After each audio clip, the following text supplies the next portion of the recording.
Hello, I am Arthur van Kamp. Today, Loïc Adam and I will present work that we have been doing together with Sébastien Destercke and Benjamin Quost. This work is about ranking models. The idea of a ranking model is as follows.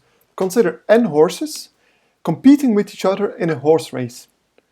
We are interested in the outcome of the race, which is the ranking of the n horses. A ranking model describes beliefs about the ranking, in other words, in this case, about the outcome of a horse race. More generally, if we have a finite set of labels, horses in this case, we want to describe beliefs about the rankings of these labels. In this paper, we focus on an imprecise probabilistic variant of such models. We will report on two types of results. First, I will talk about algorithms that we have established regarding the calculation of the most probable rankings. Second, Loïc will talk about how to learn imprecise probabilistic models and report on experiments that we have done with it. So to make things more clear, consider a finite set of labels lambda 1 up to lambda n. And we will assume throughout that the set of labels is fixed. We can think of it as the horses participating in our race. So we have a race in which horses take part, and they are called lambda 1, lambda 2, up to lambda n. And once the horse race is finished, we can rank the horses according to their place in the race. In such a way, we obtain a complete transitive and asymmetric relation, which we indicate by this, and we call it the rank order. The central theme of our paper is how can we express beliefs about the result of such a race? Or, in other words, more generally, how can we model beliefs about complete transitive and asymmetric relations on a finite set? First of all, note that our rank order characterizes uniquely a permutation tau. And how does it work? Well, we let correspond with the rank order this permutation tau such that lambda tau of 1 is a horse that arrives first, lambda tau of 2 is a horse that arrives second, and so forth until lambda tau of n is the horse that finishes last. In other words, tau is just a permutation containing the indices according to which the horses arrive. There is, of course, a unique correspondence laid out between rank orders and label rankings, which are the permutations, we call them label rankings. So we can shift our perspective to belief models on the set of permutations of 1 up to n. We can shift our perspective to belief models on taus. So we are interested in describing belief models about rankings, and therefore this set, the set of all label rankings, which contains n factorial elements, serves as the possibility space. And a very popular model is the Plackett Luce model, with this possibility space, of which the probability mass function is given here. It has a vector v with n components or entries as a parameter, and this vector is called the strength vector. Every entry is positive, and it sums to a fixed constant, and without loss of any generality, we may assume that this constant is 1. So therefore, any positive vector that sums to 1 is a parameter, a strength vector. And interestingly, we can view this as an input, and the input is a probability on a space of n elements. And this probability is determined via the Plackett-Luce model, a probability on a space of n factorial elements via this formula. And this view is useful because with it we can prove the following interesting question. Given a strength vector, rather, what is the best or what is the most probable ranking tau star? And it turns out that this is quite easy. We just need to find the permutation tau star that orders the strength factor in a decreasing order. And this is an important formula which we use later on in our paper, more specifically in the algorithms. I also want to tell you that the strength factor has a nice interpretation in terms of probability of being the first in a race. Moreover, it completely determines the probability of all the rankings. However, since there are n factorial rankings, these probabilities may not be known precisely, or it might be very costly or time-consuming to learn them with a great degree of precision. Furthermore, once we have a strength factor V, the best ranking according to it can depend on slight variations in the numerical values of V. This leads to non-robust inferences. To circumvent this and to obtain more reliable inferences, we introduce the imprecise Plackett-Luce model. So it is a generalization of the precise Plackett-Luce model. And in order to introduce it, let us focus a bit more on the Plackett-Luce model. As we have already seen, it contains, or it has as a parameter, a probability mass function, which, if n equals 3, we can depict graphically. So what do we see here? This blue triangle, it is the plane of all the vectors whose sum is equal to 1, intersected with a positive orthant. In other words, this blue triangle is a set of all the probability mass functions on a space of 3 possible outcomes.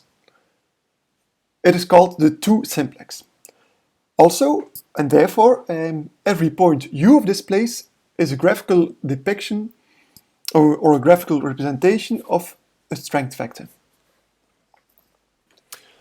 Therefore, with any subset of this blue set is a set of probability mass functions, and with such sets we can represent more rich types of beliefs. For instance, the belief that the second outcome has a probability not bigger than 1/2, it corresponds to this belief model, this set of mass functions. Likewise, the belief that the third outcome is at least as likely as the second one, it corresponds to this set of probability mass functions. The complete simplex corresponds to having no information at all, and therefore it's called the vacuous belief model. So how does it now work an imprecise, or what is now the idea of an imprecise Plackett-Luce model? Well, the idea is take a precise Plackett-Luce model and let the parameter V vary over a set theta, for instance this set. And as such, we can calculate lower and upper probabilities. For instance, the lower probability of a given ranking tau is just the infimum over theta of the precise probability of tau. Likewise, the upper probability is a supremum over theta.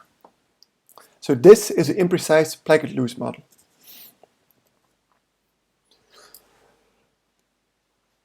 Now, an imprecise Plackett-Luce model is completely characterized by its set of strength factors theta.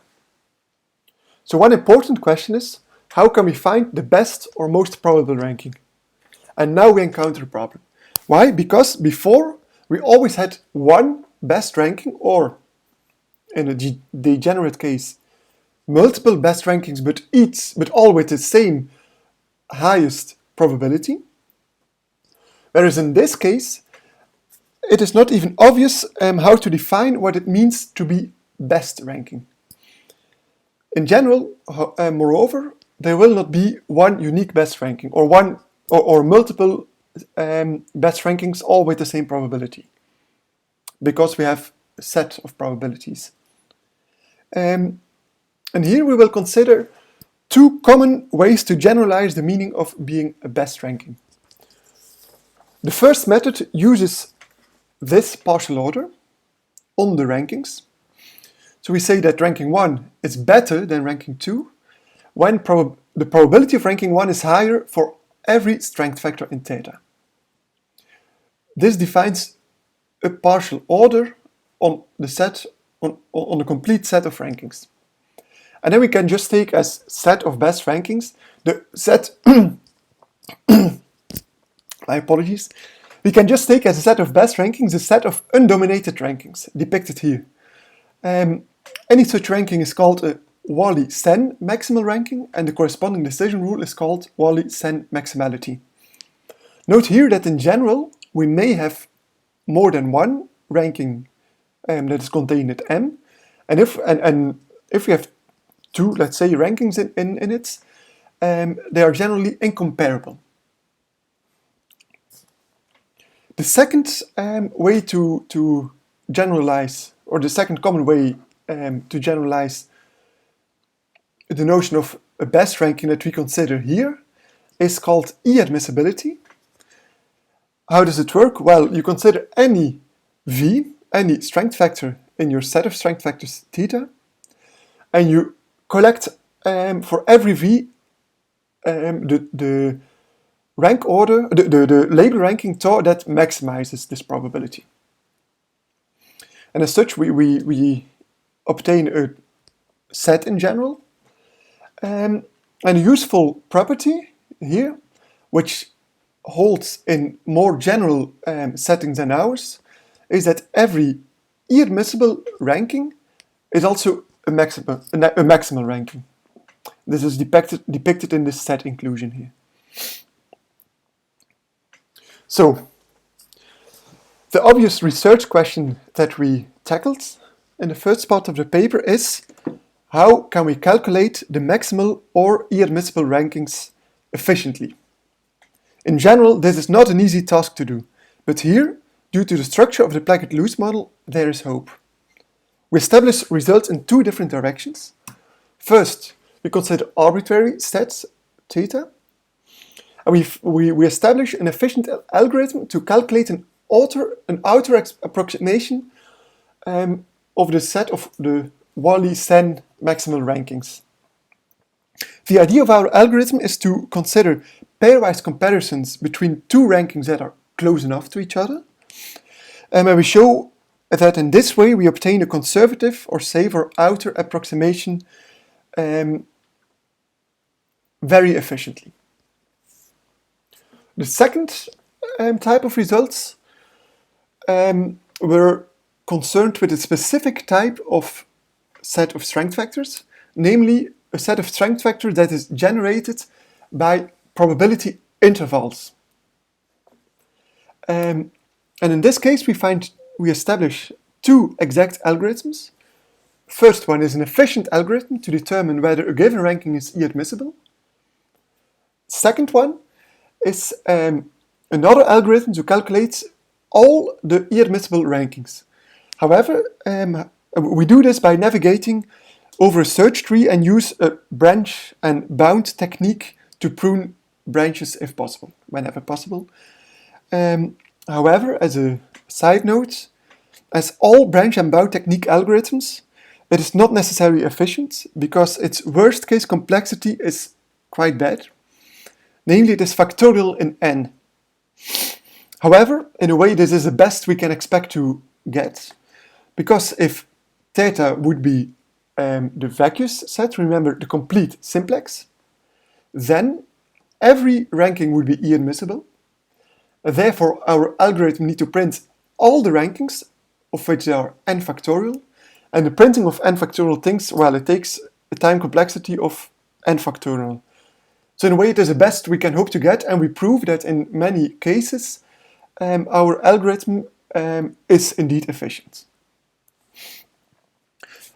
I will now give the word to Loïc to discuss our study of learning an imprecise Plackett-Luce model and show our experimental results. Thank you. Hello everyone, I am going to show you an application of our studies on label ranking. Label ranking is trying to find a mapping between instances and ranking of objects, actually a total of objects. For example, with John, we can see that cheese is preferred to meat is preferred to parrot, and by transitivity that cheese is preferred to parrot. This is a ranking. And finding the mapping here is very simple. We can see that nervous people hate parrot, calm people love parrot, people with too much self-esteem prefer cheese to meat, and people without too much self-esteem prefer meat to cheese. This is mapping that can be used later to deduce ranking for new people. For example, Graham, who is calm and doesn't have too much self-esteem, we can deduce he prefers parrot to meat and meat to cheese. This is quite a simple problem, and in reality, mappings are very harder to find and ranking can be incomplete. And one approach to solve this is to actually find the probability of each ranking by applying a Plackett use model, and then to find the permutation with the highest probability. I will show you later to do that with what we call a precise case. But some case takes a robust prediction is needed. For example, if you have a preference of object that is too small, then you can imagine that a small perturbation can change the order. In a military context, you can say that a target is preferred to another target, and if some intelligence, say, give new information about the target, you can imagine that you would change the preference, and then that would be a problem to match the rankings if they are actually wrong. And that's why abstention is quite desirable in such context. And a robust method to abstain from saying an object is preferred to another one exists in the literature. But the motivation is to add it to imprecise probability frameworks for better mathematics tools. And about the precise guys, I talked about previously. We use local learning. Actually, local learning means that our predictions are based on the nearest neighbors, compared on a global learning where we would use all the instances we have. Here we use only a specific ones and the closest ones. Then the probability to observe the ranking is given by this formula, which you can see as a link with the Plackett model we've seen earlier. It is the same, except you see we use a product of the different tables. And then the best strength, are found with the maximum likelihood estimate. And obtaining the maximum can be done with different optimization algorithms quite easily, since we have the minorization maximization algorithm which works quite well, which is the generalization of the same algorithm, and it probably converges to maximum. And then, when we find the best strength, it's easy to find the best ranking only by ordering the labels according to the strength. In the precise case, where we use an imprecise Plackett model to find imprecise parameter, actually we do nearly the same approach, except we extend the classical likelihood with the contour likelihood function, also named relative likelihood in statistics, and it's actually the likelihood divided by its maximum. It takes value in between 0 and 1. It's like a probability measure, and we can see from that we can make some cuts actually to have imprecise estimate. For example, if you take beta in 0, 1, beta cut is simply all the points of the likelihood which are over this threshold. Let me show you how it works with an example.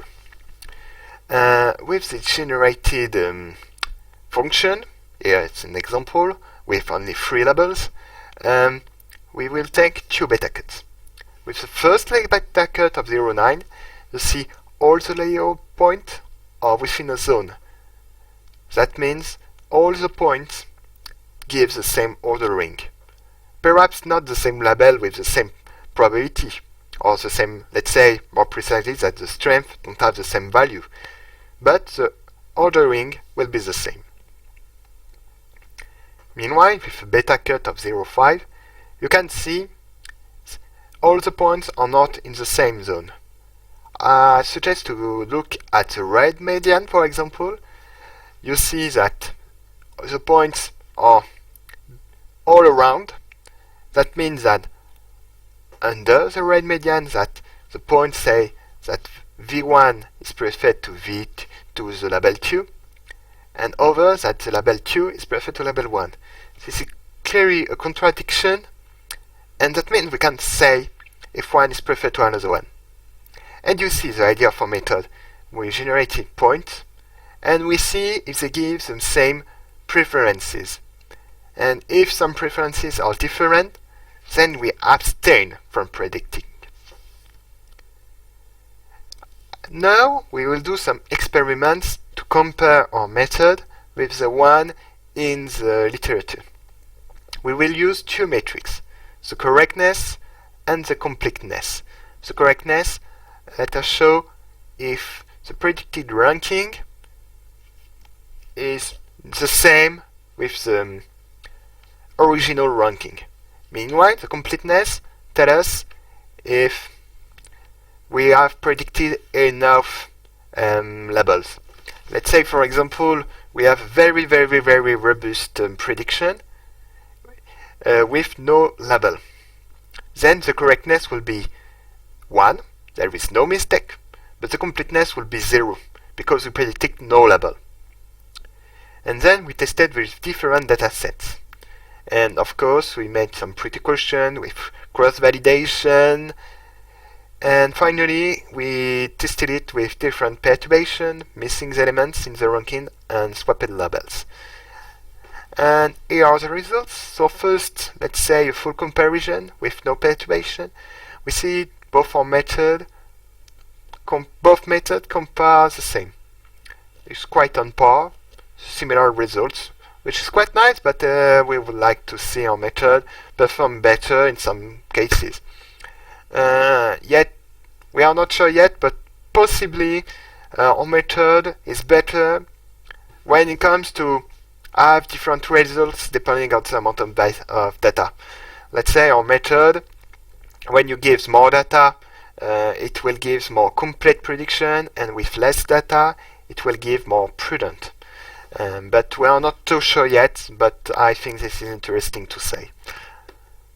About missing data, we see also that our method is on par, and that for the same level of completeness, the correctness decreases when there are more missing labels, which is normal.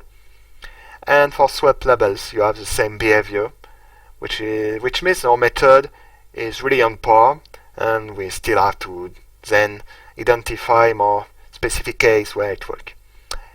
And now I will give back the talk to Arthur. Thank you for listening. Thank you, Loïc.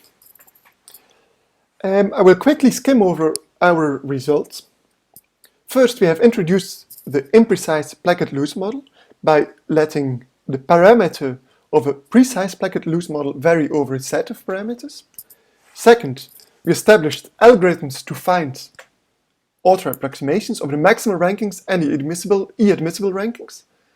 And third, we have studied methods to learning an imprecise Plackett-Luce model, and we have performed experiments about our techniques. I'd like to thank you for your attention. If you have any questions, we will be very glad to answer them. Thank you.